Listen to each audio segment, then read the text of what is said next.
Menghabiskan masa kecil dengan mengumpulkan sisa botol plastik kosong tak membuat seorang pria asal Filipina ini berhenti meraih mimpi. Meskipun tak menyangka, ia kini berhasil mengenakan toga dan lulus dari universitas.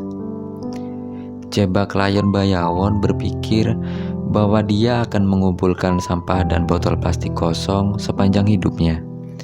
Namun, itu semua berubah setelah dia mengambil kesempatan untuk mengejar pendidikan melalui bantuan yayasan yang didanai pihak asing. Puluhan tahun setelah dia mendapat kesempatan, Bayawon berhasil mengenakan toga dengan sesama lulusan Universitas Negeri Mindanao pada Juni 2018 silam. Kisah singkatnya, Bayawon mengais-ngais sisa makanan di tempat sampah dan akan memasaknya lagi di rumah. Terlepas dari situasinya, ayah Bayawon menanamkan pikiran keras di kepalanya bahwa pendidikan harus tetap menjadi prioritas. Di saat itu, Bayawon memang sudah bersekolah, namun akibat dibully dan mengalami intimidasi dari teman-temannya membuat Bayawon tak mau pergi ke sekolah lagi. Hingga suatu ketika sang ayah menderita tuberkulosis. Dengan kondisi terpuruk ini membuat Bayawon putus sekolah.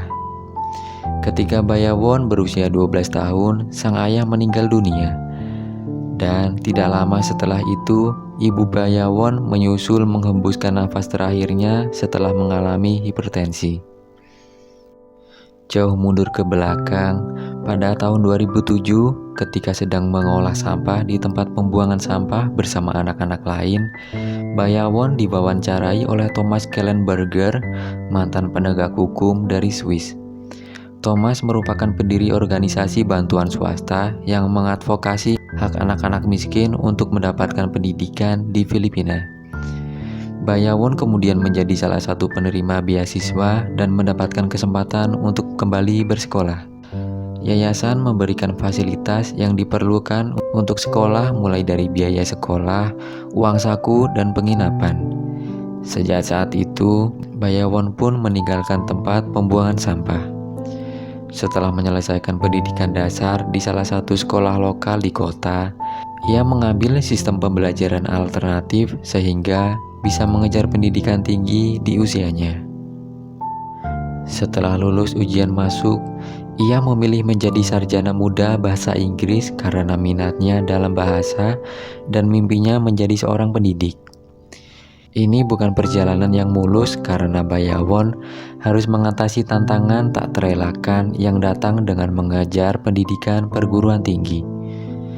Dan kini, Bayawon telah mengambil lompatan besar dari mengais-ngais di tempat pembuangan sampah hingga mendapatkan gelar sarjana. Ia pun berencana menggunakan gelar dan pengalamannya dalam mengajar untuk membantu banyak orang menuju masa depan yang menjanjikan.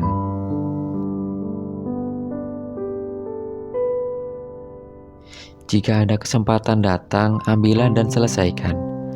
Kita tidak akan pernah tahu jika kesempatan itu bisa saja membawa kita pada kesuksesan.